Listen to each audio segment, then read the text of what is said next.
Сайн байцгаана уу Солонгост байгаа ирхэн монголчууд, Солонгост ажиллаж хөдөлмөрлөж байгаа эх орондоо өдөр тутам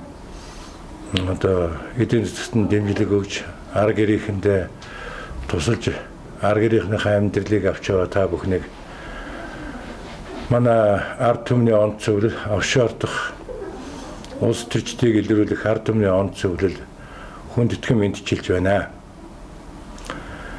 Биднийг та бүхэн зөвлөрөөр дэмжиж байгаа. Хамгийн чухал дэмжлэг бол гарын үсэг зөв байнга суглуулж наашны илгээх юм зохион байгуулалтад ажил хийж байгаа нь бол маш их эрхэм зүйл юм аа.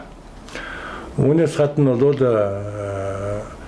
энэ тэмцлийг санхүүжүүлэх тийм хандвийн лав хийсэн. Тэгээд бидэнтэй нягт холбоотой ажиллаж байгаа дэм Коре гэдэг залуучууд надад уламжилсан зөвхөн солонгосчууд зориулсан хандвийн тийм хүсэл тавиачаа гэж. Тэгэхээр энэ залуучууд бол өөрсдийнхөө шугамар солонгост байгаа бүх монголчуудад хүрэхийн тулд солонгост байдаг монголчуудын байнга үздэг тийм сайтууд дээр тавья гэсэн юм. Тэгээд нэгдсэн журмаар хандваа авч бидэнд хүргэе гэсэн юм аа. Тэгэхээр энэ тэмцэл бол нэлээд хүнд тэмцэл. Тэгтээ бол маш их итгэлтэйсэн тэмцэл үр дүнд хүрэх юм бол бидээс нэлээд гэрэл гэгээтэй амьдрал хүрэх ийм тэмцэл юм байгаа юм.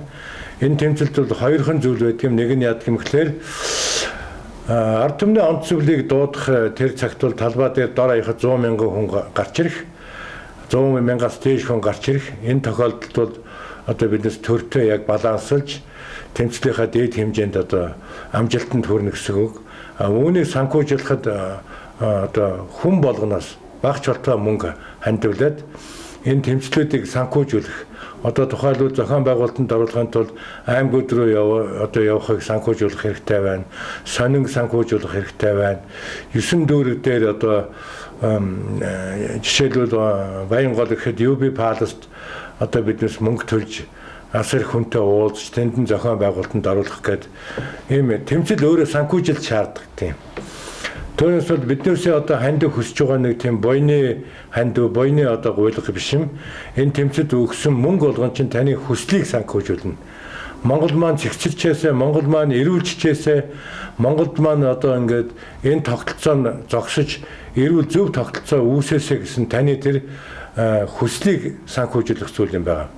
Ингээд та бүхний өдөр тутмын ажил хөдөлмөрт чинь мөн гэр орныхан чинь сайн сайхныг хүсье. Бид та бүхэнтэй хамт байгаа шүү. Та бүхэнд баярлалаа.